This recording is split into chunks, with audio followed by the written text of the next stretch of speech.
అందరికీ నమస్కారాలు, శుభములు, దేవుని యొక్క ఆశీస్సులు. ప్రియమైనటువంటి భారతీయులారా, ఈరోజు మచిలీపట్నం టౌన్ నుండి పేయల మధు జాన్సన్ అనే నేను అవినీతిపై పోరాటం, అవినీతిని అరికట్టాలి అనేటువంటి ఉద్యమాన్ని ఈరోజు వాట్సాప్ వేదికగా ప్రారంభించాను. ప్రజలు సహకరించండి. యథార్థవంతులు, నీతిగా, నిజాయితీగా, చట్ట ప్రకారంగా, వాక్య ప్రకారంగా ఉద్యోగాలు చేసే ఉద్యోగస్తులు కూడా సహకరించండి. అవినీతి అధికారులు సహకరించరు.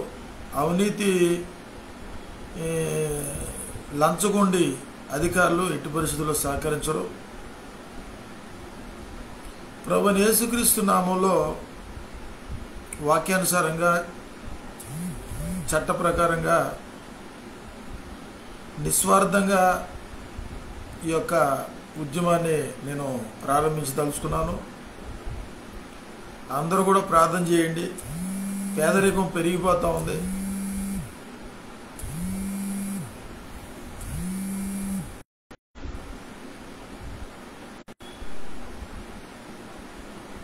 అందరూ కూడా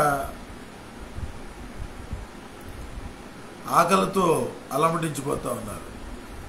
మనం అనుకోవచ్చు, పంటలు విస్తారంగా పండుతున్నాయి, ఎకరానికి 40 బస్తాలు పండిస్తున్నారు, కెమికల్స్ వాడి, పురుగు మందులు వాడి. కానీ అది మనం ఆహారం తింటున్నావా, విషం తింటున్నామంటే విషమే తింటున్నాం. కాబట్టి ఏంటంటే ఆహారం మనకు లేదు, కరువులోనే ఉన్నట్టు లెక్క. మనం ప్రతి ఒక్కరు కూడా షుగరు, బీపీలు, థైరాయిడ్లు రావటం సాధారణంగా. ఈరోజు మనుషుల యొక్క కష్టార్జితం డాక్టర్లకి, మందులకి ఖర్చు పెట్టేస్తున్నారు. పోషకాహారం అనేది ప్రజలకు అందట్లేదు. చాలామంది పసిపిల్లలు, బాలబాలికలు పోషకాహార లోపం వల్ల చనిపోతున్నారు, వ్యాధుల బారిన పడుతున్నారు.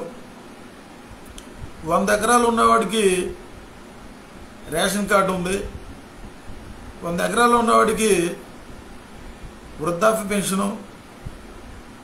ఈరోజు 140 కోట్ల మంది జనాల్లో 80 కోట్ల మంది పేదరికంలో, ఆర్థికంగా వెనుకబడి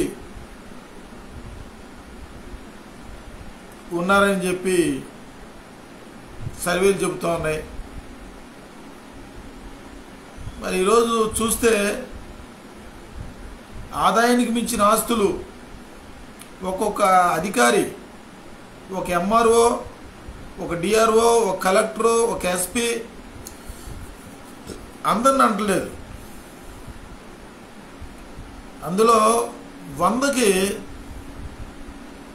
50 మంది యథార్థవంతులు ఉన్నారు ప్రభుత్వ యంత్రాంగంలో. వాళ్ళు నేను అభినందిస్తున్నాను. లంచాలు తీసుకుని ప్రజల్ని రాజరిక వ్యవస్థతో పరిపాలిస్తున్నటువంటి ప్రభుత్వ యంత్రాంగాన్ని ఈరోజు ప్రశ్నించదలుచుకున్నాను.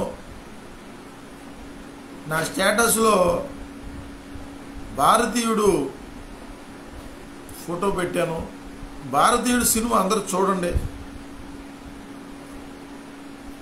ఈరోజు నీతి అనేది లేదు, నిజాయితీ లేదు, యథార్థత లేదు. ఎక్కడ చూసిన అవినీతి.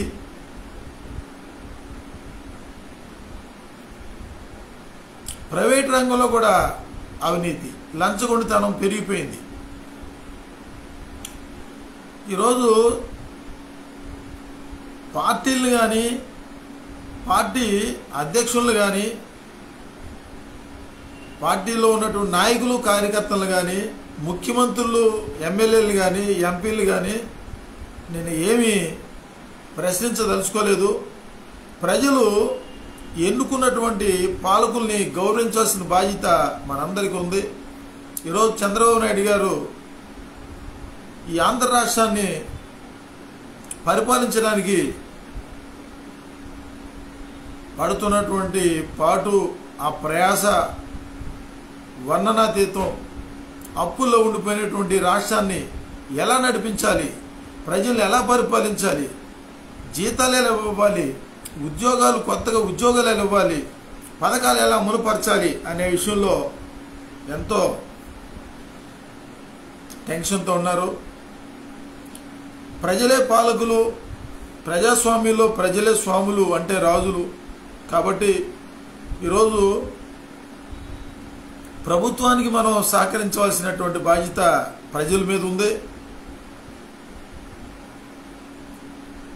ఈ విధంగా మనం అనుకోవచ్చు, చంద్రబాబు నాయుడు గారు 5 లక్షల కోట్ల రూపాయల ఆస్తులు ఉన్నాయి, జగన్మోహన్ రెడ్డి గారు కూడా ఒక 5 లక్షల రూపాయల ఆస్తులు ఉన్నాయి, ఆదాయానికి మించిన ఆస్తులు ఉన్నాయి అని చెప్పి ఒకరినొకరు దుమ్మెత్తి పోసుకుంటూ ఉంటారు పార్లమెంట్ అసెంబ్లీలో. అవి మనకు అనవసరం. మనం ఓట్లేసాం, గెలిపించాం. ఈవీఎంలు గెలిపించినా మనం ఓట్లేసి గెలిపించామనేది అది మనకు సంబంధించిన విషయమే కాదు. అసలు విషయానికి వస్తే అవినీతిపై పోరాటం, అవినీతిని అరికట్టాలి, లోక్పాల్ బిల్లు అమలుపరచాలి. అది రాజకీయ నాయకుల విషయంలో మనం మాట్లాడటం తప్పండి. రాజకీయ నాయకుడు కష్టపడి రూపాయి కూడగట్టుకొని ఒక్కొక్క ఓటర్కి 1000 రూపాయలు 2000 రూపాయలు ఇచ్చి ఓట్లు ద్వారా వాళ్ళు అధికారంలోకి వస్తున్నారు. కాబట్టి వాళ్ళని ప్రశ్నించే అధికారం ఒక సంఘ సేవకుడిగా, ఒక ఉద్యమకారుడిగా నాకు లేదు. ఎందుకంటే ప్రజలు ఓట్లేసి గెలిపించారు. కాబట్టి నేను ఏ పార్టీ జోలికి రాను. తెలుగుదేశం కానివ్వండి, వైఎస్ఆర్ కాంగ్రెస్ కానివ్వండి, బీజేపీ పార్టీ కానివ్వండి, జనసేన పార్టీ కానివ్వండి, ఏ పార్టీ జోలికి రాను. ఎవరిని నేను ప్రశ్నించదలుచుకోలేదు. నేను ఏ పార్టీలోకి రాను. ఒక సంఘ సేవకుడుగా, ఒక భారతీయుడిగా, ఓటర్గా, ఒక క్రైస్తవుడుగా, ఒక ఎవాంజలిస్ట్గా పేద ప్రజల పట్ల దయతో, కనికరంతో ప్రభువైన యేసుక్రీస్తు యొక్క అడుగుజాడల్లో ఆయన యొక్క ఆజ్ఞలు, ఆయన కట్టడలు గైకొంచు, ఆయన న్యాయ విధులు అనుసరిస్తూ, ఆయన దివ్యమైన స్వభావాలతో, ఆయన గుణలక్షణాలతో యేసు ప్రభు వారు ఎలా చేశారో అలా చేద్దామనే ఉద్దేశంతో ఈరోజు సోషల్ మీడియా మాధ్యమాల్లో, ఫేస్బుక్ లైవ్లో షార్ట్ మెసేజ్ ఎక్కువసేపు మాట్లాడను. ఒక 5 నిమిషాలు లేదా 10 నిమిషాల్లో ముగిచ్చేస్తాను. నేను ఫేస్బుక్లో అరగంట, గంట, గంటన్నర, 2 గంటలు మాట్లాడిన సందర్భాలు ఉండే. ఇక అట్లా మాట్లాడదలుచుకోలేదు. ఏదైనా ఒక సబ్జెక్ట్ మీద మాట్లాడితే అదే సబ్జెక్టులో ఉంటాను. ఈరోజు అవినీతిపై పోరాటం, అవినీతిని అరికట్టాలి. ఈరోజు పేదరికం పెరిగిపోవటానికి కారణం, రోడ్డు మీద అడుక్కునే వాళ్ళు పెరిగిపోవటానికి కారణం ప్రభుత్వ యంత్రాంగం లోపమే తప్ప రాజకీయ నాయకులకు కాదు, పార్టీ అధ్యక్షులు కాదు, ఎమ్మెల్యేలు కాదు, ఎంపీలు కాదు, మంత్రులు కానే కాదు. ప్రభుత్వ యంత్రాంగం, Indian administration service, IAS, IPS, జిల్లాధికారులు, రెవెన్యూ యంత్రాంగం, హెల్త్ డిపార్ట్మెంటు, ఎడ్యుకేషన్ డిపార్ట్మెంటు చూసుకుంటే ఏ డిపార్ట్మెంట్లో చూసినా అవినీతి అవినీతి అవినీతి రోజు రోజు పెరిగిపోతుంది. సరే, అవినీతి అరికట్టి ఉద్ధరించేది ఏంటి అని అనుకుంటే, ఈరోజు ఏసీబీకి, సిబిఐకి పట్టుబడినటువంటి అధికారులు, జైలుకి వెళ్ళి వచ్చిన వాళ్ళు చాలామంది ఉన్నారు. ఆధార్ కార్డుల ద్వారా, పాన్ కార్డుల ద్వారా వాళ్ళ యొక్క కేసులన్నీ కూడా బయటపెట్టి ముందు వాళ్ళ దగ్గర ఉన్నటువంటి ఆదాయానికి మించిన ఆస్తులు, SC employees union, BC employees union, OC employees union leaders మీరు చర్యలు తీసుకొని కనీసం వాళ్ళ బంధువులన్నా, కులాన్ని ఎవడ కులం ఆడిదే, మీ కులంలో మీ బంధువులన్నా మీరు పైకి తీసుకోండి. ఉదాహరణకు ఒక ఐఏఎస్ ఆఫీసర్ ఉన్నాడు, లేదంటే ఒక అధికారి ఉన్నాడు, జిల్లా అధికారి ఉన్నాడు. ఎవరంటే ఒక విఆర్ఓ, ఎంఆర్ఓ వాళ్ళ ఆస్తులు చూస్తే కోట్ల రూపాయలు, వాళ్ళ బిల్డింగులు, ప్యాలెస్లు కట్టుకుంటున్నారు. వాళ్ళ బంధువులు చూస్తే ఒక పూట తింటే ఒక పూట తినేటువంటి కుటుంబాలు వాళ్ళ బంధువుల్లోనే ఉన్నారు. ఇంత స్వార్థపరులు, ఇంత అవినీతి పరులు, ఇంత దురాశ పరులు, ఇంత పేరాశి గలవాళ్ళు, వాళ్ళ బంధువులకే సాయం చేయని వాళ్ళు పేద ప్రజలకి ఏ రకంగా సాయం చేస్తారు? ఎవరి డబ్బులు మీరు తో ఉద్యోగాలు చేస్తున్నారు? ఎవరి డబ్బులతో లక్షల రూపాయలు శాలరీస్ తీసుకున్నారు? ఎవరి డబ్బులతో మీరు ఆదాయానికి మించిన ఆస్తులు సంపాదిస్తున్నారు? ఒకసారి గుర్తుపెట్టుకొని ముందు మీ కుటుంబాలు మీరు పైకి తీసుకోండి. ఆ తర్వాత ఆదాయానికి మించిన ఆస్తులు ఉన్నాయి. మీరు ఇన్కమ్ ట్యాక్స్ కట్టాలంటే ₹1,00,00,000కి 30 లక్షల రూపాయలు ఇన్కమ్ ట్యాక్స్ కట్టాలి. ఇన్కమ్ ట్యాక్స్ కడతలా. మీరు ఇన్కమ్ ట్యాక్స్ కడితే ఈరోజు అప్పులు ఉంటాయా? ఇన్కమ్ ట్యాక్స్ కట్టరు, సేల్ ట్యాక్స్ కట్టరు, వ్యాట్ ట్యాక్స్ కట్టరు. ఆదాయానికి మించిన ఆస్తులు కొన్ని ఏరియాలో కరెంటు బిల్లు కూడా కట్టని వాళ్ళు ఉన్నారు దుర్మార్గులు. కొన్ని ఏరియాలో మున్సిపల్ ట్యాప్ బిల్లు కూడా కట్టని వాళ్ళు ఉన్నారు కొన్ని జిల్లాల్లో. నేను ఎమ్మెల్యేలు అందలుచుకోలే. ఎమ్మెల్యేలు, ఎంపీలు, మంత్రులు అందరూ కూడా వాళ్ళు ఇప్పుడున్నటువంటి ఈ ప్రజాస్వామ్యంలో ప్రజలు కానీ ఈ స్వార్థ పరులు, స్వనీతి పరులు, దుర్నీతి పరులు, అవినీతి పరులు, పేరాశ, దురాశ, ధనాపేక్ష కలిగిన వాళ్ళకి ఈ ప్రజాస్వామ్యంలో ఈ నరేంద్ర మోడీ గారు లాంటి వాళ్ళు ఎంతైనా అవసరం. నరేంద్ర మోడీ గారు ప్రవేశపెట్టినటువంటి ల్యాండ్ టైటిల్ యాక్ట్ అనేది ఈ దేశం బాగుపడతాకు ఉపయోగపడేటువంటి గొప్ప ఒక వజ్రాయుధం లాంటిది. అంటే అవినీతిపై పోరాటం చేయడానికి వజ్రాయుధం లాంటిది. ప్రధానమంత్రి నరేంద్ర మోడీ గారిని ఈ ఒక్క విషయంలో నేను హృదయపూర్వకంగా అభినందిస్తూ, శుభాకాంక్షలు తెలియజేస్తూ, వందనములు తెలియజేస్తూ, కృతజ్ఞతలు తెలియజేస్తూ, ధన్యవాదాలు తెలియజేస్తూ ఈ ల్యాండ్ టైటిల్ యాక్ట్ అనేది అమల్లోకి రావాలి. ఈ 100 ఎకరాలు 200 ఎకరాలు భూములు నీకు ఎక్కడి, ఎలా కొన్నావు? ఎవరు భూములు? దేవాదాయ శాఖ భూములా? బీ ఫారాలా? డి ఫారాలా? వేకెంట్ ల్యాండా?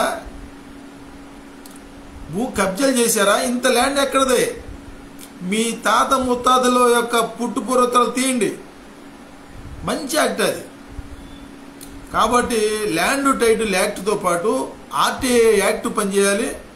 పబ్లిక్ ఇంట్రెస్ట్ లిటిగేషన్ బిల్లుల ద్వారా ఈ ఆంధ్ర రాష్ట్రంలో ఉన్నటువంటి అవినీతి అధికారులు ఏసీపీ డిపార్ట్మెంట్కి, సిబిఐకి, విజిలెన్స్, ఇన్కమ్ ట్యాక్స్ డిపార్ట్మెంట్లకి పబ్లిక్ ఇంట్రెస్ట్ లిటిగేషన్ బిల్లు ఒక సంఘ సేవకుడిగా, నేను రెడ్ క్రాస్ లైఫ్ మెంబర్ని, ఒక ఎన్జిఓ, నాన్ గవర్నమెంట్ ఆర్గనైజేషన్, ఇటు కులాలు, మతాలు, పార్టీలకు అతీతంగా అదే సందర్భంలో ఆర్థికంగా, ఆధ్యాత్మికంగా, భౌతికంగా వెనకబడినటువంటి దళితులు, దళిత క్రైస్తవులకి, దళిత కుల క్రైస్తవుల హక్కుల పోరాట సమితి, పరిరక్షణ సమితి 2005లో రిజిస్ట్రేషన్ ఉంది.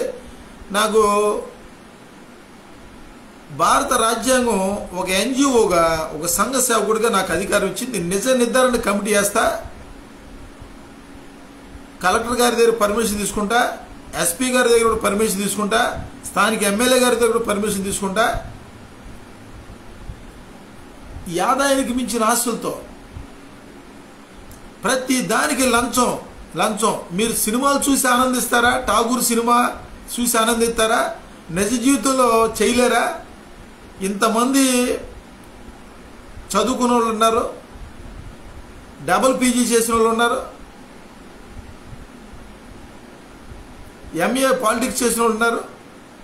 దేశాన్ని నాశనం చేస్తున్నటువంటి ఈ ప్రభుత్వ యంత్రాంగంలో ఉన్నటువంటి 50% ఉన్నటువంటి ఈ లంచం ఉండే అధికారుల్ని అరికట్టకపోతే ఈ దేశం అడుక్కు తింటది.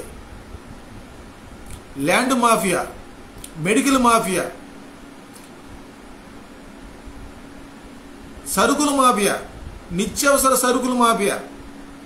నిత్యావసర సరుకులు అంటే అండి కల్తీ నూనె, కల్తీ కారం,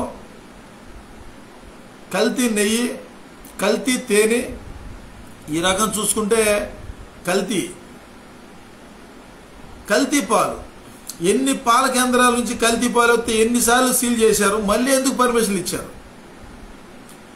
జంతు కళేబరాల నుంచి తీసిన నూనె అమ్ముతున్నారు, ఎంతమంది చచ్చిపోతున్నారు? బిర్యానీల్లో వడ్రంగి మేస్తులు వాడే ఆ లిక్విడ్ కూడా టేస్ట్ల కోసం వాడుతున్నారంట, టేస్టింగ్ సాల్ట్ వాడుతున్నారంట. ప్రభుత్వం యంత్రాంగం ఏమైపోయింది? మాట్లాడితే ఎమ్మెల్యేలు అంటాం, ఎంపీలు అంటాం, మంత్రులు అంటాం, ఐఏఎస్ ఆఫీసులు ఉన్నారు, ఐపీఎస్ ఆఫీసులు ఉన్నారు, ఎంఆర్ఓలు ఉన్నారు, డిఆర్ఓలు ఉన్నారు, ఫుడ్ కార్పొరేషన్ ఉంది.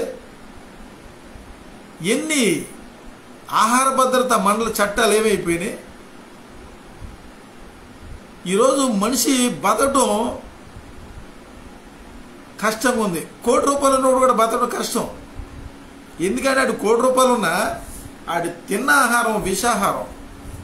రోజు డ్రగ్ వాడేవాడు డ్రగ్ లేకపోతే ఉండలేనట్టు ఈరోజు ప్రతి వాళ్ళు ట్యాబ్లెట్కి అలవాటు పడిపోయారు. Sugar tablet, BP tablet compulsory వాడుతున్నారు. కిడ్నీలు పోతున్నాయి. ఆ మందులు ఏమైనా మంచి అంటే మంచి కాదు, మెడికల్ మాఫియా. ఒక కార్పొరేట్ హాస్పిటల్ పెరిగిపోతున్నాయి. కార్పొరేట్ హాస్పిటల్లో ఒక పేషెంట్ని తీసుకెళ్తే 40% కమిషన్ ఎట్లా ఇస్తున్నారు మీరు? రియల్ ఎస్టేట్ వ్యాపారంలో ఒక ఫ్లాట్ అమ్మితే పర్సెంటేజ్ ఇస్తున్నట్టు ఒక పేషెంట్ని కార్పొరేట్ హాస్పిటల్ తీసుకెళ్తే లక్షకి 40,000 ఇస్తున్నారు. ఏ రకంగా ఇస్తున్నారు? కార్పొరేట్ హాస్పిటల్ మొత్తాన్ని కూడా ప్రభుత్వం విలీనం చేసుకోవాలి. కార్పొరేట్ హాస్పిటల్లో పర్మిషన్ ఇచ్చిన ప్రభుత్వ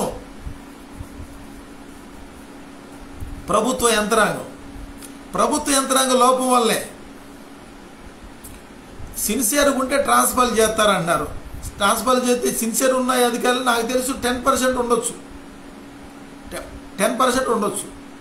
ఇక్కడ కాకపోతే ఇంకోసాటికి వెళ్తారు. జనాలు చంపడం కోసం మీరు అవినీతికి పాల్పడతారా? కల్తీ పాలు అమ్మేస్తారా? కల్తీ నూనె అమ్మేస్తారా? కల్తీ మందులు అమ్ముతారా? గంజాయి అమ్ముతారా? డ్రగ్స్ అమ్ముతారా? ప్రభుత్వ యంత్రాంగం ఉండి దేనికి? ప్రజలకి ఏం ఉపయోగపడుతున్నారు? కాబట్టి ఏంటంటే ఇవన్నీ జరిగే పని కాదు. కానీ ఆదాయానికి మించిన ఆస్తులు అంటుంటే లంచగొండ అధికారులారా, మీరు దయచేసి కనికరించి మీకున్నటువంటి ఆదాయంలో కనీసం మీ బంధువుల పైకి తీసుకోండి. ఆ తర్వాత మీ గ్రామాన్ని పైకి తీసుకోండి. ఎవరికాడ అట్టు వచ్చారంటే పేదరిక నిర్మూలన జరుగుద్ది. ఆ తర్వాత మీకు బతకడానికి ఎంత కావాలి? ఒక్కొక్కడికి 100 కోట్ల 200 కోట్ల. నువ్వు ఉద్యోగంలో వచ్చేప్పుడు నీ ఆస్తి ఎంత? ఉద్యోగం రాకముందు సెంటు భూమి కూడా లేదు. చాలామంది మీరు ఆలోచించుకోండి, సెంటు భూమి లేదు. అద్దెళ్లలో ఉండి గుడ్డి దీపాలు పెట్టుకొని చదువుకొని రిజర్వేషన్ ఫలాలు, భారత రాజ్యాంగ నిర్మాత డాక్టర్ బిఆర్ అంబేద్కర్ గారి యొక్క రాజ్యాంగ ఫలాలు అనుభవిస్తూ ఉద్యోగాల్లోకి వచ్చి 100 ఇళ్ళు ఎక్కడొచ్చినాయి? 100 ఫ్లాట్లు ఎట్టా కొన్నారు మీరు? 100 ఎకరాలు ఎలా కొన్నారు? ఒకసారి పరిశీలన చేసుకోండి. వాక్య ప్రకారంగా బైబిల్ చెబుతోంది, అది బైబిల్ ప్రపంచ రాజ్యాంగం. డాక్టర్ బిఆర్ అంబేద్కర్ గారు రాసినటువంటి భారత రాజ్యాంగం చెబుతుంది. చట్ట ప్రకారంగా బతకండి, చట్ట వ్యతిరేకంగా బతకబాకండి. ₹1,00,000 శాలరీ వస్తుంది. ఎందుకు లంచం తీసుకుంటున్నట్టు?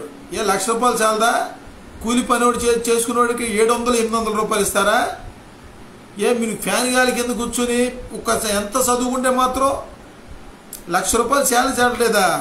శాలరీ చాలట్లేదని జగన్ ఓడిచ్చేస్తారా? జగన్మోహన్ రెడ్డి గారిని రేపొద్దున చంద్రబాబు నాయుడు గారిని కూడా ఓడిచ్చేస్తారా? చంద్రబాబు నాయుడు గారు, జగన్మోహన్ రెడ్డి గారు, పవన్ కళ్యాణ్ గారు ప్రభుత్వ యంత్రాంగాన్ని మీరు వదిలిపెట్టేస్తే వాళ్ళు చక్కగా పరిపాలిస్తారు. పోలీస్ కేసు విషయంలో పట్టించుకోకూడదు. ఎమ్మెల్యేలు, ఎంపీలు పట్టించుకోకూడదు. ప్రజల్ని, రాజకీయ నాయకులు మీకంటే కొద్ది గొప్ప మీకన్నా కనికరం ఉంది, కానీ ఈ ప్రభుత్వ యంత్రాంగానికి కనికరం లేదు. ఒక ఎంఆర్ఓ ఆఫీస్కి వెళ్తే రాజు చక్రవర్తి కూడా పనికిరాడు, ఎమ్మెల్యే గారు మీరు కూడా పనికిరారు, ఎంపీ గారు మీరు పనికిరారు. మీకున్న అధికారుల ముందు అసలు ఆ యొక్క ఎంఆర్ఓ, డిఆర్ఓ, జిల్లా అధికారులు వాళ్ళ దగ్గరికి వెళ్తే నుంచోబెట్టి ప్రజల్ని ఒక బానిసలాగా చూస్తున్నారు. కాబట్టి పోలీస్ కేసు విషయంలో కానీ, రెవెన్యూ డిపార్ట్మెంట్ విషయంలో కానీ, ల్యాండ్ టైటిల్ యాక్ట్ మీద ఎంతమంది పేద ప్రజలకి మేలు జరుగుద్ది, దాన్ని అమల్లో పరచమని ఒక సంఘ సేవకుడిగా నేను సవనీయంగా మనవి చేస్తున్నాను. ఒక్కొక్క రైతుకి 400 ఎకరాలు ఉంది, 500 ఎకరాలు ఉంది. వాళ్ళ కుటుంబ నేపథ్యం చూస్తే వాళ్ళ తాత వాళ్ళ ముత్తాతలు ఏం చేశారంటే వాళ్ళు కొంతమంది తోటకూర అమ్మారు, ములక్కాయలు అమ్మారు, కూలి పని చేసుకున్నారు, ఉల్లిపాయలు అమ్మారు. చిన్న చిన్న వ్యాపారాలు చేసుకునే వాళ్ళకి ఎంత ఆస్తి ఎట్టొచ్చింది. 200, 300కి అప్పులు ఇచ్చి తక్కువ రేటుకి కొనేసి రిజిస్ట్రేషన్ చేయించుకున్నారు. ఎస్సీలకు ఇచ్చినటువంటి భూములు అమ్మకూడదు, కొనకూడదు. ఎంత ఆర్థిక ఇబ్బంది అయితే ఎస్సీలకు ఇచ్చిన భూములు మీరు ఎందుకు కొన్నారు? మీరు వాటి మీద ఎందుకు అప్పిస్తున్నారు? మీరు ఆ విషయంలో ప్రభుత్వం ఎందుకు పట్టించుకోవట్లేదు? ఈరోజు మచిలీపట్నం నియోజకవర్గంలో ఎస్సీలకు ఇచ్చినటువంటి భూములు చాలా వరకు కూడా ఎస్సీల చేతులు లేవు. ఎవడమ్మన్నాడు ఆ భూమి మీద అప్పు? ఎవడమ్మన్నాడు? ఎకరం ఉంది, 2 ఎకరాలు ఉంది. ప్రాణం మీదకి వస్తే అప్పు ఇచ్చేసి రాపిచ్చేసుకుంటావా? ఎవడిచ్చాడు అధికారం? ఎస్సీలకు ఇవ్వకూడదు. అప్పు ఇవ్వట్లేదు కదా, ల్యాండ్ మీద ఎందుకు ఇస్తున్నావు? ల్యాండ్ లేపేద్దామనా? తప్పుడు సరైన నెంబర్లు పెట్టి బీఫారాలు అవి కూడా రిజిస్ట్రేషన్ చేయించుకుంటే అవి మీరు లాక్కోకుండా మళ్ళీ ఎస్సీలకు ఇచ్చిన 22A పెట్టేసి మొత్తం లాగేసుకుంటారా? ఎంతవరకు న్యాయం అండి ఇది? కాబట్టి ఇట్లా మాట్లాడుకుంటూ పోతే ఈ ప్రభుత్వ అవినీతి నుండి, ప్రభుత్వ యంత్రాంగం నుండి ప్రభుత్వ ప్రజాప్రతినిధులు, రాజకీయ నాయకులు, ఎమ్మెల్యేలు అక్కడ దాకా వెళ్ళిపోవాల్సిన పరిస్థితి వస్తే రానియకుండా ఇది కేవలం ప్రభుత్వ యంత్రాంగం లోపం వల్ల ఈరోజు దేశం నాశనం అయిపోతుంది. న్యాయస్థానాల్లో న్యాయం జరగట్లా, సుప్రీంకోర్టు లేదు, హైకోర్టు లేదు, జిల్లా కోర్టు లేదు, అట్రాసిటీ లేదు. జనాలు అన్యాయానికి గురైపోయి, అక్రమానికి గురైపోయి, మోసానికి గురైపోయి పోలీస్ స్టేషన్కి వెళ్తుంటే కేసులు కడతలా. ప్రతి పోలీస్ స్టేషన్లో సీసీ కెమెరాలు పెట్టాలి, డైరీలో రాయాలి. కేసు పెడితే వెంటనే కౌంటర్ కేసు పెట్టాలని ఏమీ లేదు. పెట్టిన వెంటనే కౌంటర్ కేసు కడుతున్నారు. అంటే ఏంటి? న్యాయం అన్యాయం మీరే తేల్చేసుకోండి కదా. ప్రైవేట్ పంచాయతీ బెస్ట్గా, దీనికంటే వీధి రౌడీలు బెస్ట్గా. వెళ్తే అరగంటలో సెటిల్ అయిపోతుంది.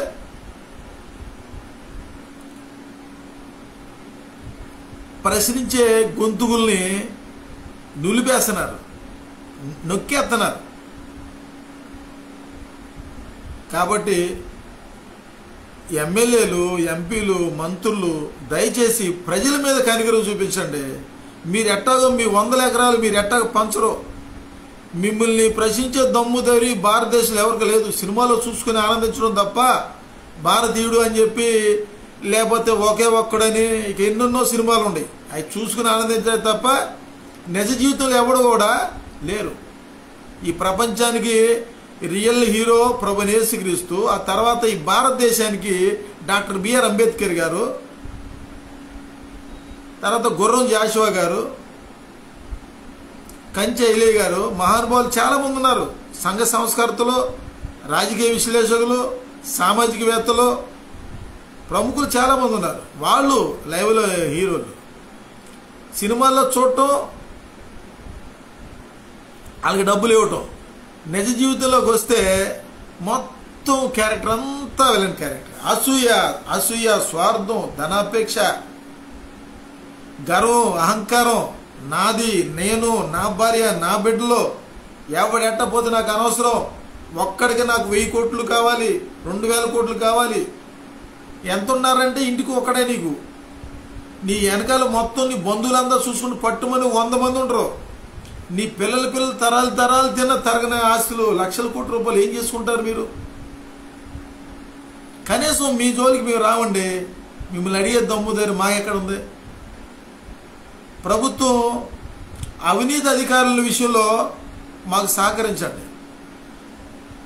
నిజ నిర్ధారణ కమిటీలు వేస్తాం. ఎవరెవరైతే అవినీతికి పాల్పోయి ఏసీబీకి పట్టుబడి సిబిఐలకు పట్టుబడి ఆదాయానికి మించి జైలు పాలు వీళ్ళు వచ్చారో ఎంతమంది ఉన్నారో అంతమంది రిటైర్డ్ అయిపోయినా సరే వాళ్ళ ఆస్తులు బయటకు పెట్టి పేద ప్రజలు పంచాలి.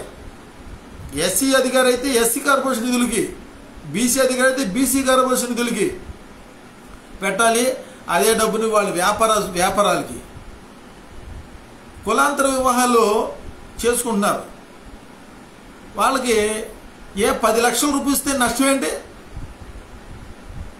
2.5-3 లక్షల, అది కూడా ఇంతవరకు పెట్టల. కులాంతర వివాహాలు చేసుకున్న వాళ్ళకి 10 లక్షలు ఇచ్చి 1 ఎకరం పొలం ఇవ్వాలి. కుల నిర్మూలన జరుగుద్ది. మీకు కుల నిర్మూలన జరగకూడదు. కట్నం లేని పెళ్లి చేసుకోరు. కనీసం యువతని మంచి మార్గం నడిపించడానికి కుల నిర్మూలన జరగాలి. ప్రతి తోడికి కులం కావాలి. కులం కులం కులం. ఇంట్లో తింటాకి లేకపోతే సరే పేరు పక్కన ఆ తోక కావాల్సిందే, ఆ డిగ్రీ కావాలి. ఐఏఎస్ లాగా పెట్టుకున్నారు పేరు పక్కన. చౌదరి, నాయుడు, యాదవ, ఎన్ని ఎందుకంటే ఎందుకు ఎవరికి ఉపయోగపడతాయి? దేశానికి అవమానం, దేశ ప్రతిష్టకి ప్రగతికి చాలా నష్టం కలిగించేది కుల నిర్మూలన జరగాలి. డాక్టర్ బిఆర్ అంబేద్కర్ గారంటే కనీసం పేదోడికి కూడా ఒక పూట తింటే ఒక పూట తిన్న పేదోడు కూడా నాకు కులం కావాల్సిందే అన్నారు ఈరోజు. కాబట్టి కుల నిర్మూలన జరగాలన్నా, అవినీతి నిర్మూలన జరగాలన్నా, ఈ మత ఉన్మాదం పోవాలన్నా, పేదరిక నిర్మూలన జరగాలన్నా ఆర్థిక సమానత్వం రావాలి. భూములు జాతం చేయాలి. ఎందుకు చేయరు? దేవుడికి ఎందుకంటే భూములు? దేవుడు పరిపాలించే దేవుడు, సృష్టికర్త అయిన దేవుడికి భూములు ఏంటి? దేవుడి పేరు మీద భూములు రిజిస్ట్రేషన్లు ఏంటి? దేవాదాయ శాఖల మీద భూములు రిజిస్ట్రేషన్లు ఏంటి? చర్చిల మీద ఏంటి భూములు? ఆరాధించుకుంటాకి ఎంత కావాలి? చర్చిలు కడతాకు లక్షల కోట్ల రూపాయలు. చర్చిల మీద చర్చిలు కట్టపోతే ఆది అపోస్తుల కాలంలో ఇళ్లలో జరిపించారు. అటు జరిపించండి. దేవుడికి భూములు ఎందుకండి? అవి పంచండి. దేవుడికి నెయ్యి ఎందుకు? అట్టిపళ్ళు ఎందుకు? హిందూ సంస్కృతి సాంప్రదాయ ప్రకారంగా ఆచరించే వాళ్ళు ఆచరించుకుంటారు. క్రైస్తవులు మీకెందుకు?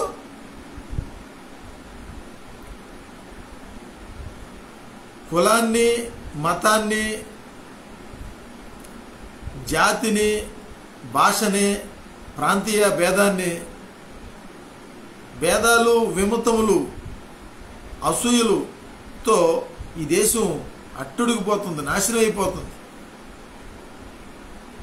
నాకు యేసు ప్రభువే నిజమైన దేవుడిని ప్రకటించుకుంటా. మీకు వచ్చిన నష్టం ఏంటి? మీకు 3 దేవుళ్ళు, 3 దేవతలు ఆరాధించుకోండి.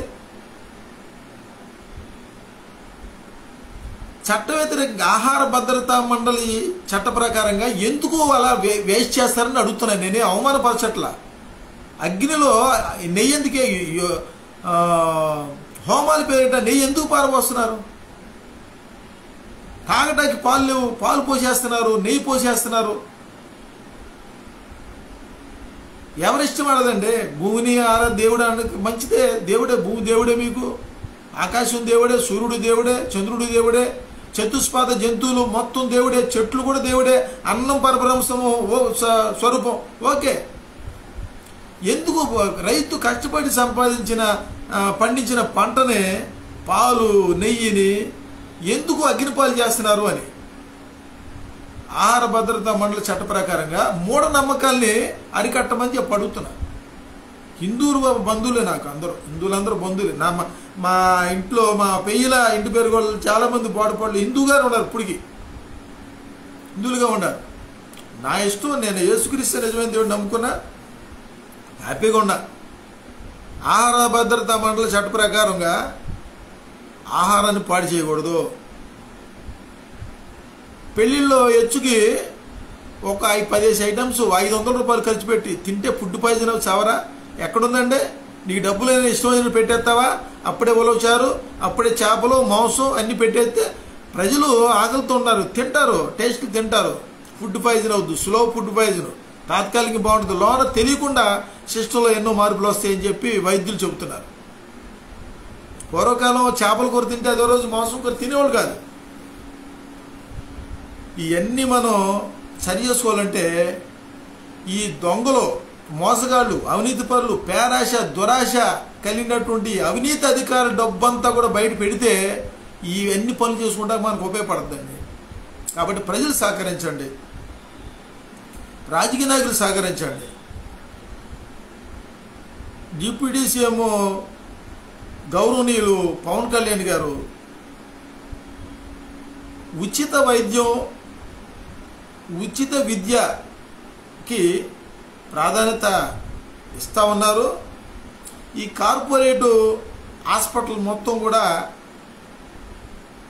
ప్రభుత్వం విలీనం చేసుకోవాలి అనే దిశగా మాట్లాడుతూ ఉన్నారు. ప్రజలు కూడా సహకరిస్తున్నారు. ఈరోజు చూస్తే జనసేన పార్టీలో చాలామంది సభ్యత్వాలు తీసుకుంటున్నారు. 2029 ఎలక్షన్కి నా విశ్లేషణలో తేలింది ఏంటంటే ఈ ఆంధ్ర రాష్ట్రంలో కాంగ్రెస్ పార్టీ అధికారంలోకి రావచ్చు, ఆ తర్వాత ప్రతిపక్ష పార్టీలో జనసేన ఉండొచ్చు అనేటువంటి ఆలోచనలు కూడా ఉన్నాయి.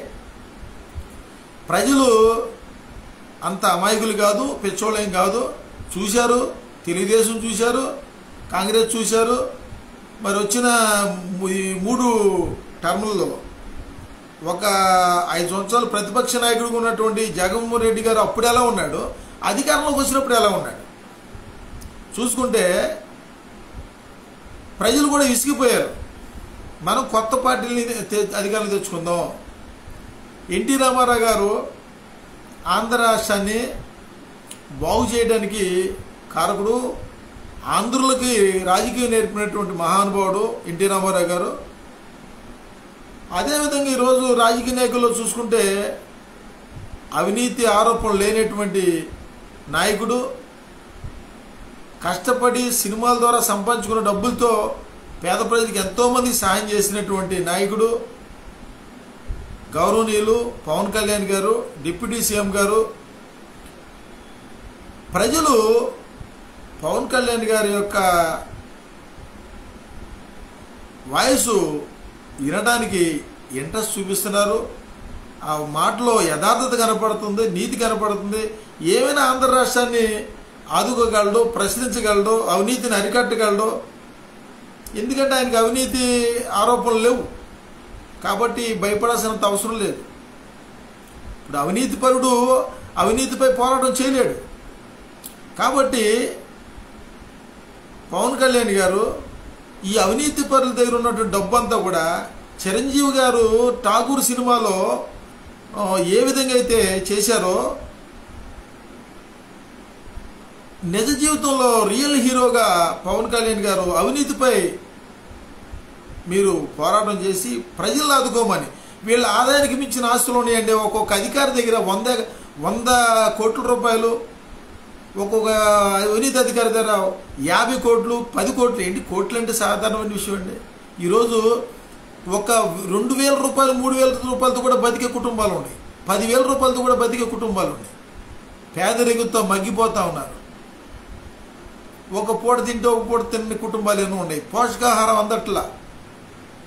జనాలు ఎక్కువ శాతం డబ్బులంతా కూడా తీసుకెళ్లి హాస్పిటల్కి ట్యాబ్లెట్లకి. కొంతమంది జీవితం మీద ఎరక్తి వచ్చేసి గంజాయి, సారా, బ్రాందీ చచ్చిపోతున్నారు, తెగ చచ్చిపోతున్నారు. కాబట్టి ప్రజలారా, సంఘ సంస్కర్తలారా, రాజకీయ విశ్లేషకులారా, జర్నలిస్టులారా, పాస్టర్లారా, ఇమాములారా, మౌజములారా, పూజారులారా, మనందరం కూడా కులాలు, మతాలు, పార్టీలకు అతీతంగా ఒక భారతీయులుగా, మన కులం భారతీయ కులం, భారతీయులుగా మనం ముందు ఈ అవినీతి మీద పోరాటం చేసి ఆదాయానికి మించిన ఆస్తులు సంపాదించిన వాళ్ళు డబ్బంతా బయటికి తీసి ఆ డబ్బు పేదలకు పంచుదాం. నేను ఇంత ధైర్యంగా ఎందుకు చెబుతున్నా అంటే ప్రభువైన యేసుక్రీస్తు వారు వెళ్తుంటే ఆయన బహుజనులు వెంబడించారు. రోగులు స్వస్థపరిచాడు, చనిపోయిన వాళ్ళు లేపాడు, ఆకలితో ఉన్న వాళ్ళకి రొట్టి చేప ఇచ్చాడు. అంటే వైద్యులు చేసే పని చేశాడు, రాజకీయ నాయకులు చేసే పని చేశాడు, న్యాయాధిపతులు చేసే పని చేశాడు. ఆయన నీ ఆస్తి నమ్మి పేదలకు పంచండి అన్నాడు. అన్యాయంగా పన్నులు చేసావు, అన్యాయంగా వడ్డీ వ్యాపారం చేసావు, మత్త అయినటువంటి ఇన్కమ్ ట్యాక్స్ ఆఫీసర్ని చెప్పాడు, ఆయన అలాగ పంచాడు. అటు వాక్య ప్రకారంగా నేను చేసే పని కరెక్టు, చట్ట ప్రకారం కరెక్టు. కాబట్టి దయచేసి సహకరించండి.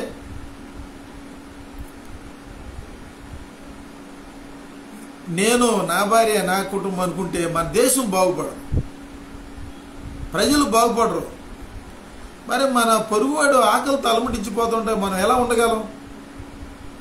చూడండి, ఈరోజు మచిలీపట్నంలో కాదు, భారతదేశంలో ఏ రాష్ట్రం చూసుకున్నా అడుక్కునే వాళ్ళు చూడండి విపరీతంగా ఉన్నారండి. అడుక్కునేవాళ్ళు వృద్ధాశ్రమాల్లో పెరిగిపోతున్నారు, అనాథాశ్రమాల్లో పెరిగిపోతున్నారు. 20 లక్షల మంది అనాథ బాలబాలికలు ఉన్నారు.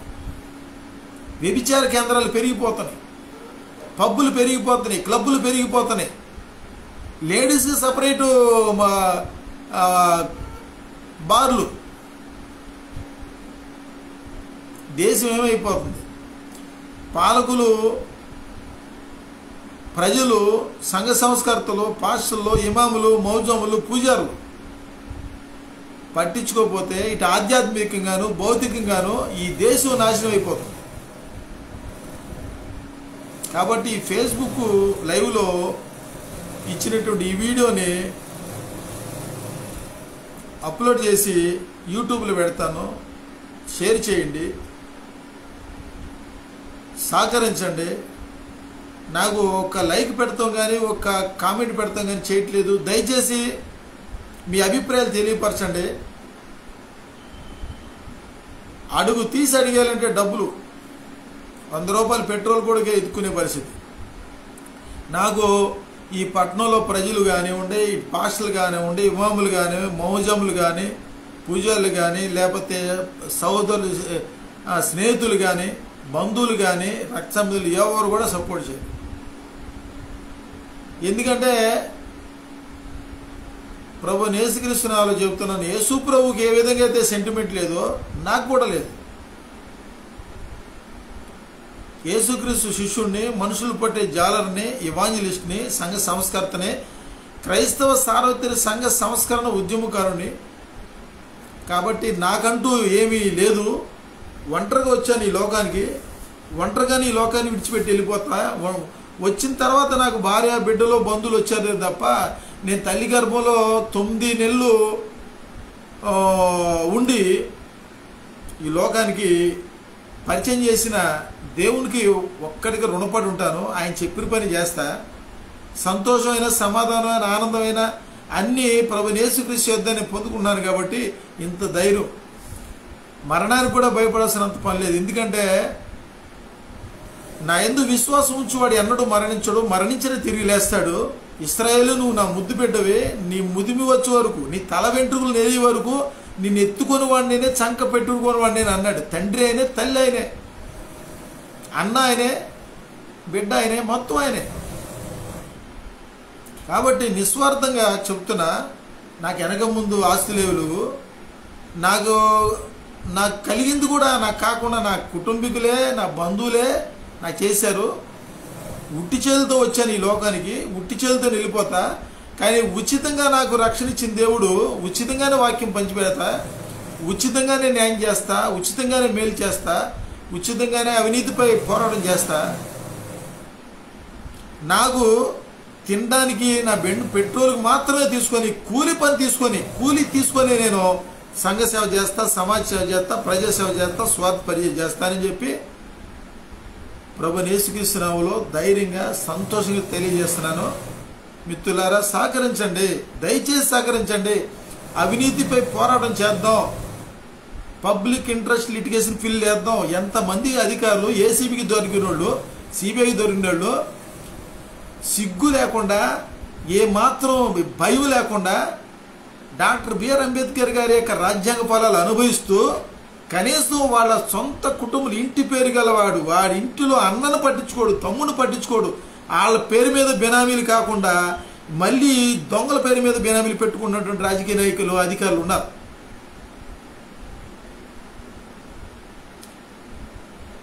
దయచేసి నా యొక్క ఫేస్బుక్లోకి అవినీతి అధికారులు రారు, నా వాట్సాప్ చూడరు. కాబట్టి మిత్రులారా అందరూ షేర్ చేయండి. మనకి సిటిజన్ చార్ట్స్లు ఉంటాయి, ఏసీబీ, సిబిఐ, నా పాత ఫేస్బుక్లో మొత్తం ఉన్నాయి. అవి పోయింది, బుక్లో పోయింది. ఏసీబీ, సిబిఐ, విజిలెన్స్, ఈడీ అధికారులు, ఇన్కమ్ ట్యాక్స్ అధికారులు మొత్తం షేర్ చేయండి. కాబట్టి మనం ఎంతగానో పోతామండి. ఈరోజు ఉన్న రేపు ఉండడానికి గ్యారెంటీ ఉందా? ఎవరికి లేదు. ఎంత బతికినా 70 సంవత్సరాలు అధిక బలం ఉంటే 80 సంవత్సరాలు అంతమించి బతికి చచ్చేది ఏమి ఉండదు, బతికి ఉద్ధరించేది ఏమి ఉండదు. సరిపోట్లా, ఒక ఇల్లు సరిపోట్లా, 2 ఇళ్ళు 3 ఇళ్ళు, ఒక ఉద్యోగం సరిపోట్లా, ఇంటికి 2 ఉద్యోగాలు. క్రిమిలేయర్ విధానం పాటించండి అంటే ఎనరో. అతివృష్టి అనావృష్టి, నేను చదువుకున్నానంటావు, నా టాలెంట్ అంటావు. నీ టాలెంట్ ఉంటే, చదువు ఉంటే ఇంటికి 2 ఉద్యోగాలు దేనికి? క్రిమిలేయర్ విధానం పాటించాలి, ప్రత్యేకమైన చట్టాలు తీసుకురావాలి, ఆదాయానికి మించిన ఆస్తులు ఉండే వాళ్ళ ఆస్తులన్నిటి కూడా జప్తు చేయాలి, అవన్నీ ప్రభుత్వం హ్యాండ్ ఓవర్ చేసుకోవాలి. ప్రతి ఒక్కడికి ఇన్కమ్ ట్యాక్స్ కట్టాలి. 1 కోటి రూపాయలు సంపాదిస్తున్నావు, 30 లక్షల రూపాయలు ఇన్కమ్ ట్యాక్స్ కడితే అప్పులు ఉంటాయా? జీతాలు కూడా ఇవ్వలేని పరిస్థితి ఈరోజు ప్రభుత్వ యంత్రాంగం. ఎక్కువగానంటే ఉద్యోగస్తులందరినీ నేను అంటలేదు, జిల్లా అధికారులు అంటే కీ పోస్టులు ఉంటాయి వీళ్ళకి, లోన్లు ఇచ్చేవాళ్ళకి, భూములు ల్యాండ్స్ ఉంటాయి, పట్టాదారు పాస్బుక్లు ఇచ్చేప్పుడు ఏమి డబ్బులండి, ఇంజనీరింగ్ వీళ్ళు ఎలక్ట్రికల్ డిపార్ట్మెంట్ ఉంది, ఏదన్నా ట్రాన్స్ఫర్ ఇవ్వాలనుకోండి లంచాలు. లంచం తీసుకొని డిపార్ట్మెంట్ ఏది ఉంది చెప్పండి? హెల్త్ డిపార్ట్మెంట్ లంచం, ఎడ్యుకేషన్ డిపార్ట్మెంట్ లంచం, రెవెన్యూ డిపార్ట్మెంట్ లంచం తీసుకొని డిపార్ట్మెంట్ ఎక్కడ ఉంది? లేకపోతే ఈ మచిలీపట్నంలో చూడండి, మీరు కిరాణా కొట్ల దగ్గరికి వెళ్ళండి. నేను కలెక్టర్ గారి దగ్గర పర్మిషన్ తీసుకుంటా, నాకు ఎన్జిఓ ఆర్గనైజేషన్ ఉంది, నిజ నిర్ధారణ కమిటీ వేస్తా. విజయవాడలో కాదు ల్యాబులు ఉండాల్సింది, మచిలీపట్నం ఉండాలి. కల్తీ నూనె, కల్తీ కారం, కల్తీ నెయ్యి, కల్తీ తేనె టెస్ట్ చేయడానికి ఇక్కడ తీసుకుని వెళ్ళి విజయవాడ తీసుకెళ్ళి చూపించొస్తారా? ఇక్కడ పెట్టకూడదా? జిల్లా హెడ్ క్వార్టర్ ఎస్పీ ఇక్కడ ఉన్నాడు, కలెక్టర్ ఇక్కడ ఉన్నాడు, జిల్లా హెడ్ క్వార్టర్ విజయవాడలో వెళ్ళి రావాలా టెస్టింగ్కి? ఏట మాంసం అమ్ముతున్నారు, స్టాంప్ వేయరు, ఏం కోసేస్తారా? ఏ తెగులు వచ్చినా కోసేస్తారు. జనాలు చావుకేముంది? ఈ నాకు చెప్పండి, ఈ మచిలీపట్నం నియోజకవర్గంలో 1,80,000 2 లక్షల దగ్గర జనాభా ఉన్నారు, 2.5. చూడండి, మెడికల్ షాప్ దగ్గర ఖాళీ ఉన్నారా? హాస్పిటల్ దగ్గర ఖాళీ ఉన్నారా? అరే జ్వరం అని వెళ్తే మొత్తం టెస్టులు చేసేస్తున్నారు. ఏంటిది ఇది? అన్యాయం, అక్రమం, మోసం, ఈ దుర్మార్గం. డాక్టర్ల దగ్గర నీతి లేదు. ప్రభుత్వం అక్కడ ప్రభుత్వ హాస్పిటల్లో లేదు యథార్థ. 1,00,000 రూపాయలు శాలరీ తీసుకున్నారు, ఉచితంగా ఎందుకు చేయరు? స్కానింగ్ దగ్గరికి వెళ్తే 3 రోజులు అక్కడ ఉండాలా? వెళ్ళినప్పుడు తీసి ట్రీట్మెంట్ చేయరా? అక్కడ ఉండాలా బెడ్ మీద? మళ్ళీ రికమెండేషన్ వెళ్ళక సూపరింటెండెంట్కి వెళ్ళి అక్కడ అయ్యా సూపరింటెండెంట్ గారిని చేతులు కట్టుకోవాలి, మళ్ళీ ఏదో రాజకీయ నాయకుడికి చెప్పాలి. మీకున్న అధికారులు ఏమైనా పేదవాళ్ళు చేయరా? మీరు పేద ప్రజలు వస్తే చేయరా? ఎవరు రికమెండ్ చేయాలా? దాంట్లో మళ్ళీ ఏజెంట్లు ఉంటారు, గవర్నమెంట్ హాస్పిటల్ ఏజెంట్లు, కలెక్టర్ ఆఫీసులు ఏజెంట్లు, మొత్తం ఏజెంట్ల వ్యవస్థ, దళారీ వ్యవస్థ.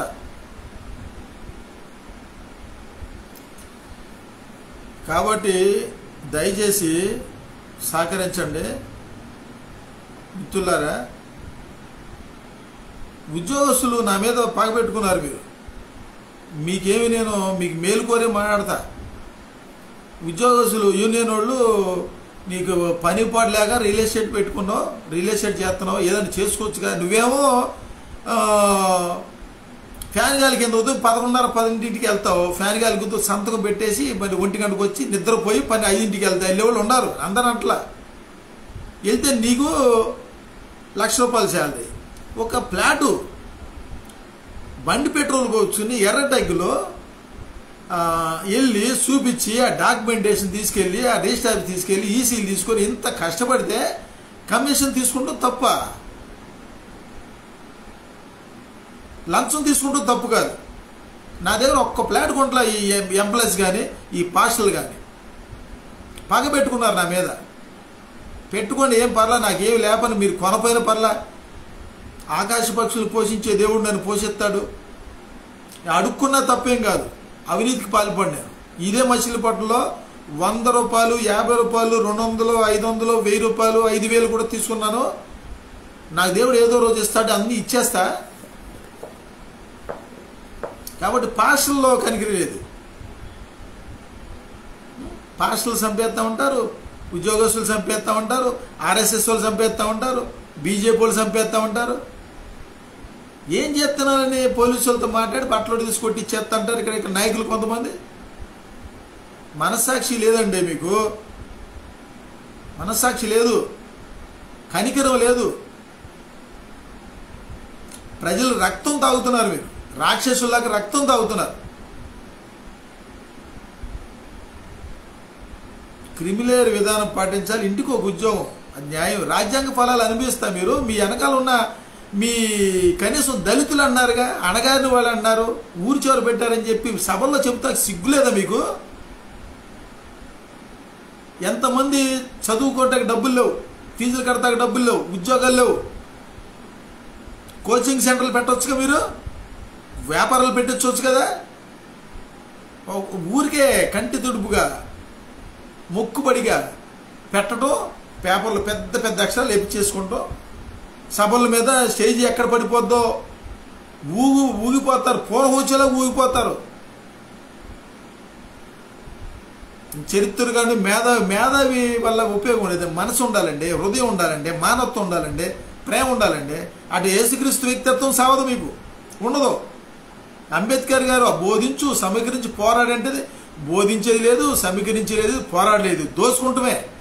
దోచుకుంటూ దాచుకుంటమే బతుకంతా. కాశీరామ్ గారు అనేక మంది కాశీరాములు తయారవ్వాలి. ఎలక్షన్ వస్తే ఈ ఎంప్లాయీస్ దగ్గరికి వెళ్ళి, అయ్యా బాబు మీకు దండం పెడతాంరా, రాజ్యాంగ ఫలాలు అనిపించారు, ఉద్యోగాలు చేస్తున్నారు, ఒక్కోడికి ఇంత జీతాలు వస్తున్నా, మీకు కనీసం మీ కుటుంబ సభ్యులు మీ గ్రామాల్లో ఉన్న పేదలు చదివించండి రా, మీరు వాళ్ళకి ఆర్థిక సాయం చేయండి, వ్యాపారాలు పెట్టించండి. 10 సంవత్సరాలు పైకి రావాల్సినటువంటి ఆర్థికంగా పైకి రావాల్సినటువంటి దళితులు 70 సంవత్సరాల నుంచి పైకి రాకపోవడానికి కారణం ఈ దొంగలు, ఈ దళిత నాయకులు చెప్పుకుంటారు. వీళ్ళు నేను దళిత నాయకుడిని, అభినవ్ అంబేద్కర్ని చెప్పుకుంటే సిగ్గుండాలి. ఒక్కడు కూడా లేడు అభినవ్ అంబేద్కర్. ఎవరన్నా ఉంటే ఒక కంచె ఐలీగారని అంటా నేను. గుండె మీద చెప్పండి మీరు ఎవరైనా, నేను అభినవ్ అంబేద్కర్ నేను ఎవడైనా ఉన్నాడా? ఒక కంచె ఐలీ గారికి ఒక్కడిగా ఉంది అధికారం. నా ప్రొఫైల్లో కూడా పెట్టుకున్నా, కంచె ఐలీ గారి ఫోటో ఉంది, దాని తర్వాత నా ఫోటో ఉంది. ఎందుకంటే ఇంత అన్యాయంగా బతుకుతారు? కాబట్టి మారి కఠినంగా ప్రభుత్వం పర్మిషన్ తీసుకుంటా, లెటర్ తీసుకుంటా. నేనేం రాజకీయ నాయకుల జోలికి వెళ్తున్నానా? నాకు రాజకీయ నాయకులు కూడా సపోర్ట్ చేస్తారు. ప్రభుత్వ అవినీతి అధికారుల మీద పోరాటం, నా పోరాటం అంతా కూడా. మారి ఇప్పటి నుంచి అయినా సరే నేను చెబుతున్నా, మారి కనీసం మీ అన్నదమ్ముల్ని, మీ కుటుంబాన్ని, మీ గ్రామాల్ని, మీ వెనకాలను పైకి తీసుకోండి. నేను కష్టపడి చదువుకున్నా, సంపాదించుకున్నా, లంచం తీసుకుని నువ్వెవడరా మాట్లాడతాకి అని చెప్పి అనే అధికారం నీకు లేదు. ఇది దేశం, ప్రజలు, భారత రాజ్యాంగం, చట్టం ఉంది. నీ ఇష్టం వచ్చిన బతికేంత కుదరదు. ఏ దేశంలో అయితే లంచగొండ అధికారులు ఉంటారో ఆ దేశం నాశనం అవుతుంది. ఏ దేశంలో రాజు వ్యవసాయం మీద, భూముల మీద శ్రద్ధ చూపించరు, ఆ దేశం కూడా కరువులు వచ్చేస్తాయి. దున్నేవాడికి భూమి, పండించేవాడికి భూమి ఉండే. ల్యాండ్ టైటిల్ యాక్ట్ అమల్లోకి రావాలి. ఎస్సీల దగ్గర లాక్కున్న భూములను తిరిగి ఇచ్చేయాలి. ఎవడు కొనమన్నాడు? ఎస్సీ భూములు ఎవరు కొనమన్నారు మిమ్మల్ని? దాని మీద పార్లమెంట్లో ప్రత్యేకమైన చట్టం తీసుకురావాలి, అసెంబ్లీలో ప్రత్యేకమైన చట్టం తీసుకురావాలి. దగ్గర దగ్గర 20-30 సంవత్సరాల నుంచి ఎస్సీలకు ఇచ్చినటువంటి భూములు మొత్తం తీసుకున్నారు. ఇది అమ్ముకుంటే నువ్వు ఎందుకు కొన్నావు? నువ్వు అసలు ఎందుకు కొన్నావు? ఆపదలు పెళ్లికి అడిగేటి ఇచ్చానంటావు. ఎవడమ్మన్నాడు? అసలు చట్ట ప్రకారం నువ్వు కొనకూడదు. ఎస్సీలకు ఇచ్చిన బీఫార్లు దాని మీద ఉంటుంది. అమ్ముకునే అధికారం వీడికి లేదు, కొనే అధికారం నీకు లేదు. ఏ ఆపద వచ్చింది, ఏ చేతప్ప ఇవ్వకూడదా? వడ్డీ వ్యాపారం, వడ్డీ 5 రూపాయల వడ్డీ, 10 రూపాయల వడ్డీకి మొత్తం దేశానంతా నాశనం చేశారు మీరు. వడ్డీ వ్యాపారస్తులారా మీరు. గవర్నమెంట్ లెక్క ప్రకారంగా చట్ట ప్రకారం 2 రూపాయల వడ్డీకి ఇవ్వలేకపోతున్నారా?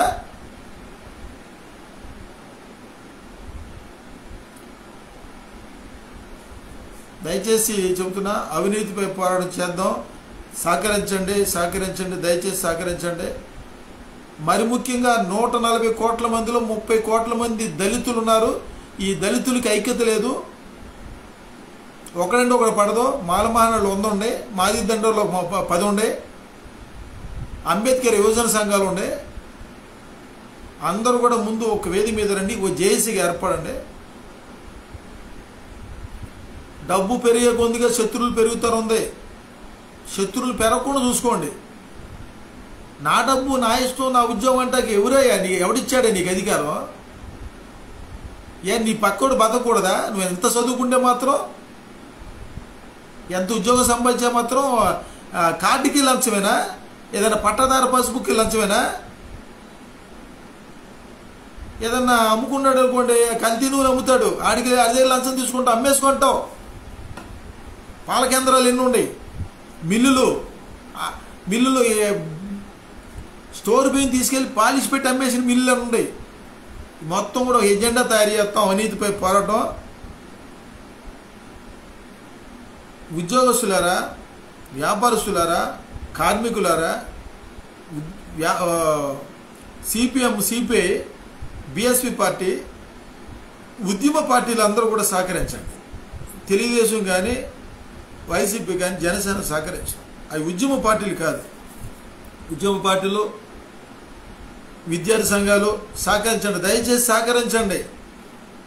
ఈడేదో వాగుతాడు, ఈడు పిచ్చోడు ఏదో వాగుతాడు. అరే భారతీయుడు సినిమాలో జరిగినట్టు జరగడం అనేది జరిగే పని కాదురా. నేను వేసేస్తాను, ఎత్తి వేసేయండి, చంపేయండి, ఏముంది? నేను ఉందామని మా బోటుడికి బతనవరుగా. నాకు ఇంకా మంచిది అనుకున్నా. ఈ ఆర్ఎస్ఎస్, బీజేపీ వాళ్ళు కులం మాదులు చంపుతున్నారు. చంపేండ్రా బాబు, ప్రశాంతం పోతా. ఎందుకు వచ్చింది వాగను? మీకు దమ్ము దారుండి చంపేండ్రా, హ్యాపీగా వెళ్ళిపోతా. నా దేవుడు పర్మిషన్ లేకుండా ఎవడో నన్ను ఏం చేయలేడు. తల వెంట్రులో కింటు కూడా రాలదు. చట్ట ప్రకారంగా అదైనా చట్ట వ్యతిరేకం కాదు, వాక్య ప్రకారంగానే. అంత ఈజీగా మీరు చంపేస్తే సావటానికి సిద్ధంగా లేను. చట్ట ప్రకారంగా కొడితే చట్ట ప్రకారం కొడతా, వాక్య ప్రకారం కొడతా. 10 మందికి మేలు చేయండి, 10 మందికి న్యాయం చేయండి, 10 మందికి సాయం చేయండి అని చెప్పడం తప్ప. ఇంత అసూయరా బాబు మీకు? ఎంత అసూయ, అసూయ, అసూయ, అసూయ, స్వార్థం. మనిషి పుట్టినోడికి, మనిషి పుట్టినోడు ఎవడు కూడా ఇంత స్వార్థం ఉండకూడదు. నువ్వు నెమ్మదిగా ఉండవు, ఎదురు నెమ్మదిగా ఉండవు. ఎందుకు? ఎవడు నువ్వు డబ్బు సంపాదిస్తే మగోడు, డబ్బు సంపాదిస్తే సాడు ఎట్టన సంపాదించనే మగోడు. యథార్థం మేమేమో పిల్ల చూడలేని పిచ్చోళ్ళు, అమాయకులు, చేతగాని వాళ్ళు. నాలాంటి వాళ్ళు ఉన్నారు, మహానుభావులు చాలామంది ఉన్నారు. దేవుడు కృపించి, దేవుడి జ్ఞానం ఇచ్చి ఇవ్వబట్టి ఇలా నేను వెలుగులోకి వచ్చి కొండ మీద ఉన్న పట్టణంలాగా ఉన్నా, ఉప్పులాగా ఉన్నా, అగరు చెట్టుగా సుగంధ వాసన అనేక మందికి వెలిగిస్తూ, క్యాండిల్ ఉంటుంది కదండి, వెలిగినిస్తూ అది చివరికి అంతరించిపోతుంది. మా జీవితాలు కూడా అంతే. మీకు ఉపయోగపడతా, మీకు న్యాయం చేస్తా, మీకు సహాయం చేస్తా, మీకు మేలు చేస్తా, మా జీవితాలు అంతరించిపోతాయి. యేసుక్రీస్తునే సిలువేసేయమన్నారుగా. ఆయన అనుచరులు మాకు కూడా ఎత్తారు, మీరు సిలువు వేసేస్తారు. కాబట్టి ఏమన్నా నిజమైన క్రైస్తవులు ఉంటే సహకరించండి, నిజమైన మనుషులు ఉంటే సహకరించండి. నిజమైన సంఘ సంస్కృతి ఉంటే సహకరించండి, లేకపోతే ఇదేంటి నా వంటూ ప్రయత్నం చేస్తా. వన్ మ్యాన్ ఆర్మీ, నేనే ఒక సైన్యం, నాకు సహకరించే వాళ్ళు నాకు ఉన్నారు. నేను నా నమ్మకంతో దేవుడి మీద, మనుషుల మీద నాకు నమ్మకం లేదు. నేను ప్రార్థన చేస్తే దేవుడే నాకు పంపిస్తాడు జనాలు. నాకెవరో నేను పిలిస్తే ఎవడు రాడండి, ఎవడొస్తాడు? నాకెవరూ లేరు, ఒకే ఒక్కడు యేసుక్రీస్తే. నేను ఆయనకు మొరపెట్టుకుంటే ఆయన పంపిస్తాడు. 10 మందినా 20 మందినా 100 మందినా 1000 మందినా 1,00,000 మందినా పంపిస్తాక ఆయన సమర్థుడు. నేను ఆయనే నమ్ముకున్నా. కాబట్టి ప్రభు యేసుక్రీస్తు నామములో చెబుతున్నా, ప్రపంచ రాజ్యాంగం బైబిల్ ప్రకారం, భారత రాజ్యాంగం ప్రకారంగా అవినీతిపై పోరాటం చేస్తా. దాని గురించి సహకరించే వాళ్ళు ముందుకు రండి, నా గురించి ప్రార్థన చేయండి. సాధ్యమైతే నాపై దాడులు పాల్పడుతున్న వారి నుంచి ఏమన్నా స్వచ్ఛందంగా సాయం చేయాలనుకుంటే చేయండి, సపోర్ట్ చేయండి. ఎవడన్నా అకారణంగా నా మీద దాడులు పాల్పడుతుంటే తెలిసిన వ్యక్తులు కనీసం అటు వెళ్ళిపోకండి, నాకెందుకు లేదు వెళ్ళిపోవండి, కనీసం ఎందుకు కొడుతున్నావు అని అడగండి. కనీసం అడగండి, ఏం పర్లా, ఏమవుద్ది. ఈయన్ని చంపేస్తుంటే మనం వెళ్ళండి మనం కూడా చంపేస్తారనుకుంటే వెళ్ళిపోకండి. అది మానవత్వం కాదు, అది క్రైస్టియానిటీలో లేదు, క్రైస్తవుడికి అసలు మరి ముఖ్యంగా లేదు. అసలు ఈ క్రైస్తవ పాస్టర్లు చంపేస్తూ ఉంటే, క్రైస్తవ పాస్టర్లు చంపుతూ ఉన్నారు, దళిత నాయకులు చంపుతూ ఉన్నారు, బీజేపీ వాళ్ళు చంపుతూ ఉన్నారు. అసూయపరులు నా మీద అకారణంగా ఈర్ష్యతో నా కుటుంబ సభ్యులే నా చావు కోరుకుంటున్నారు, నా బంధువులే. నేను సంతోషం కూడా చూడలేరు, ఆనందం కూడా చూడలేరు. ఒంటరిగా నేనే అద్దం ముందు ఉంచుకొని నన్ను నేనే ఓదార్చుకుంటా, నన్ను నేనే ధైర్యపరచుకుంటా. నాకు ఏదన్నా జ్వరం వచ్చినా ఏదన్నా తేడా చేసినా నా సావు నేను సావాల్సిందే. ఉంటానికి ఉన్నారు. మా అమ్మ ఇక్కడ ఉంది, చిల్లపూడిలో ఉంది, మా చిన్నక్క ఉంది, ఇక్కడ ముస్తాబాద్లో మా పెద్ద అక్క ఉంది, నా అన్న పిల్లలు ఉన్నారు. వాళ్ళు చంపేస్తూ ఉంటారు. మా ఇల్లు గురించి నాకు అన్యాయం చేసి నాకు మోసం చేసి నన్ను చంపేస్తా ఉన్నారు. నాడు చిల్లపూడి చేసిన కేసులు ఉండే. ఎన్ని చేస్తే నాకేమో వెనక ముందు ఏమీ లేదు. ఎవడు పెద్దోడు ఈడు సెటిల్మెంట్లు చేస్తున్నాడు, ఆడెంత ఇచ్చాడు ఈడెంత ఇచ్చాడు అంటారు. మళ్ళీ అక్రమంగా కేసులు కూడా పెట్టేస్తారు. అరే బాబు, నా మీద కేసు పెట్టుకున్న జడ్జి తిడతాడు రా, ఏంటి ఈ అమాయకుని తీసుకొచ్చారేంట్రా, ఈ పెచ్చోడిని తీసుకొచ్చారేంట్రా అని చెప్పి మిమ్మల్ని అరెస్ట్ చేస్తారు. నా బతుకు సంగతి తెలియదే ఉంది, సంఘంలో తెలుసు, పట్టణంలో తెలుసు, అందరూ తెలుసు కదా. అకారణంగా నా మీద ఎందుకు ద్వేషం? అరే ఈ రియల్ ఎస్టేట్లు దగ్గర 2 సంవత్సరాల నుంచి ఒక్కడు కూడా కొంట్లా పైపెచ్చి నన్ను తిడుతున్నారు. మళ్ళీ మీరు సిగ్గు లేకుండా ఏదైనా చేసుకోవచ్చుగా. నేను సంఘ సేవకుడిని, దేవుడిచ్చిన జ్ఞానం ఉంది. నేను మాత్రం ప్రజలకు సేవ చేయకూడదు, రాజకీయాలు ఉండకూడదు, స్వార్థ పరిచయం చేయకూడదు, న్యాయం చేయకూడదు, నేను అసలు ఉండకూడదు. ఇదేమి అకారణ దేశం అండి, నిష్కారణంగా నిర్హేతుకమైన దేశం. ఎవడో నాకు సహకరించినా సహకరించకపోయినా నేను ఆరాధించే నా ప్రభుని యేసుక్రీస్తు నాకు ఖచ్చితంగా డబ్బు ఇస్తాడు. ఆ డబ్బులతోనే ఆదాయానికి మించిన ఆస్తులు లంచగొండ అధికారులను మీ డబ్బులన్నీ బయట పిలిచి పేదలకు పంచిపెట్టిచ్చేస్తా.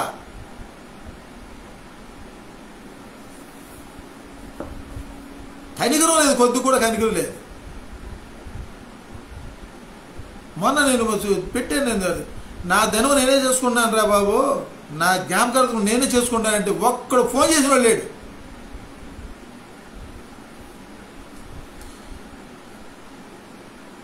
మిత్రులారా, నా గురించి ప్రార్థన చేయండి.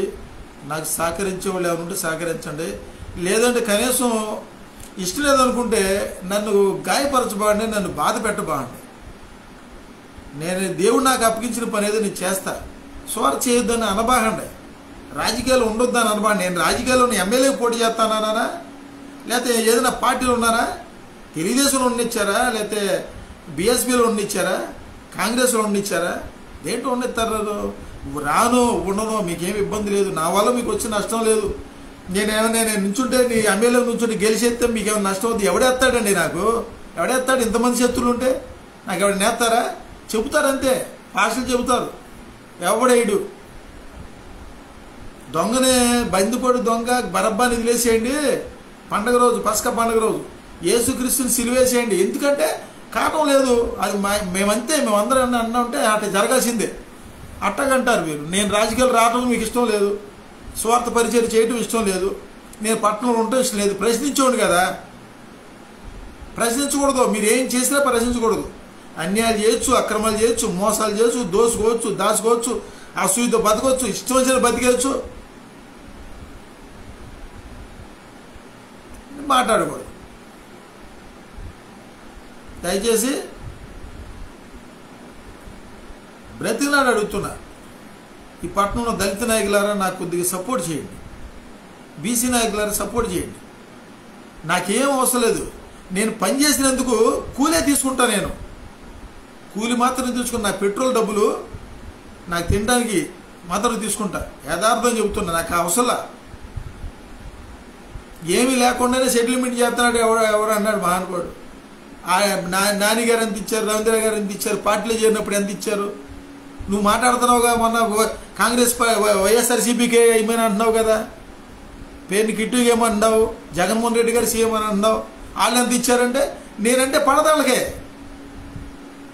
నేను ఇంత చేసిన ఒక్కళ్ళు కూడా ఫోన్ చేసి కనీసం అభినందించడం లేడు. ఈ వైసీపీ వాళ్ళకి పడదు, తెలుగుదేశం వాళ్ళకి పడదు. నాకు ఏదైనా సమస్య వస్తే నేను తెలుగుదేశంకి వెళ్ళను, వైసీపీకి వెళ్ళను, ఎక్కడికి వెళ్ళను, నాకు అవసరంలా. ఏం నాకు ఎవరితో నాకు పని ఉంది? తెలుగుదేశంతో పని నాకు మనిషిని కాదుగా నేను, నాకు పౌరసత్వం లేదు, నేను ఇక్కడ ఉండకూడదు, నాకెవరితో పని ఉండదు. నా మీద ఎవడు కేసు పెడతాడు, ఎవడు తీసుకెళ్తాడు, ఎవడు జైలు వేస్తాడు, ఏముందని వేస్తాడు? ఇంతమంది అసూయ పనులు ఉంటే. కాబట్టి దయచేసి నా గురించి ప్లాన్ చేయండి, అందరికి షేర్ చేయండి, కనీసం మీ అభిప్రాయం తెలియపరచండి. దేశం బాగుపడాలి, అందరూ బాగుండాలి, అందులో మనం ఉండాలి అనుకుంటే సహకరించమని తెలియజేస్తూ సెలవు తీసుకుంటున్నాను. అందరికీ నా హృదయపూర్వకంగా కృతజ్ఞతలు, శుభములు, దేవుని యొక్క ఆశీస్సులు. Good night.